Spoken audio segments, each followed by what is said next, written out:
नमस्कार मित्रों। नमस्कार।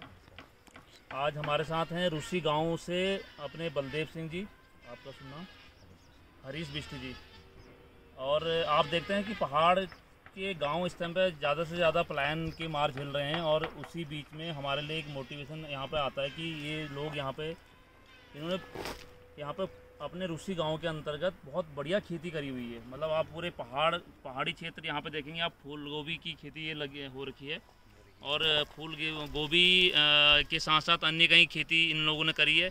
एक बार हमारे साथ सूरज जी हैं जो आपको पूरा ये क्षेत्र दिखाएंगे कि जहाँ पे पूरी ये लगा लो पूरा जो पहाड़ी क्षेत्र है, और इस पहाड़ी क्षेत्र में लगभग एक भी खेत बंजर आपको नहीं दिखेगा। और इन लोगों ने बहुत सुंदर यहाँ पे प्रयास किया है। हमारे लोग जो कि 8-10 हज़ार की नौकरी के लिए शहरों की ओर भागते हैं, वो इन सब के लिए एक प्रेरणा स्रोत हैं। बलदेव जी जो यहाँ पे काम कर रहे हैं, यहाँ पे सारे गांव के लोग प्रेरणा स्रोत हैं कि जिन लोगों ने यहाँ पे बहुत अच्छा सुंदर काम किया है, जैविक खेती कर रखी है। और आपको यहाँ पे से ये हम थोड़ा बलदेव जी से बात करेंगे। जब जी थोड़ा सा बताएंगे आप कि ये जो क्षेत्र है रूसी गांव, यहाँ कितना मवासे रहते हैं और कितनी उत्पादन होती है यहाँ पे सब्जियाँ जो हैं? ऐसा है कि हमारा 12 मास सब्जी का काम है, तो हमेशा सब्जी होती है। अभी इस समय हमने गोभी लगाई हुई है। हाँ। तो गोभी मार्च अप्रैल मई जून तक गोभी चलती है। जी जी। उसके बाद फिर हम फिर नई फसल उगाते हैं। जैसे कि हमने फिर बरसात होती है तो हम धनिया ये बोते हैं। तो अक्टूबर नवंबर में जब ये होती है उसके बाद आलू की फसल बनाते हैं। ये फसल हमारे वहाँ 12 मास होती रहती है। तो आपके गांव से लगभग ना के बराबर प्लान हुआ होगा? हाँ, ना के बराबर। हाँ जी। और यहाँ पे जो किसान है वो प्रति माह जो इनकम उसकी है वो लगभग कितनी हो जाती है? तो ऐसा है कि जिस हिसाब से आदमी का अपनी ज़मीन है, हिसाब से आदमी 20,000 रुपये 25,000 रुपये ये तो बना ही लेता है।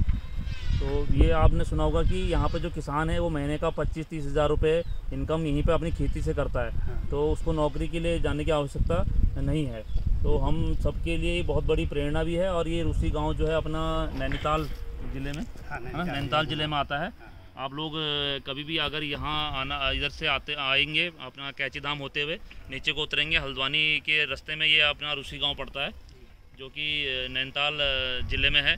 यहाँ पे आप देखेंगे पूरी खेती ऊपर से लेके नीचे तक पूरी आपको हरियाली दिखेगी। तो ये हमारे बहुत ही प्रेरणा स्रोत हैं कि उत्तराखंड के गाँव में इस तरह से खेती आज भी हो रही है।